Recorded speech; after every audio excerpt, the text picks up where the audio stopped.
kepada teman-teman media bahwa Kabari memutuskan untuk menonaktifkan 2 orang. Yang pertama yang dinonaktifkan adalah Karopaminal, Brigjen Pol Hendra Kurniawan. Yang kedua yang dinonaktifkan pada malam ini adalah Kapolres Jakarta Selatan, Kombes Pol Budi Hadi.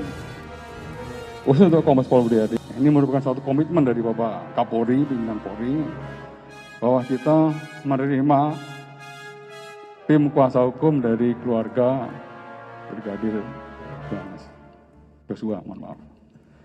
Sudah kita terima otopsi ulang atau ekshumasi itu dipenuhi. Yang untuk waktu pelaksanaan dan teknisnya nanti Pak Dipidum yang menyampaikan. Dan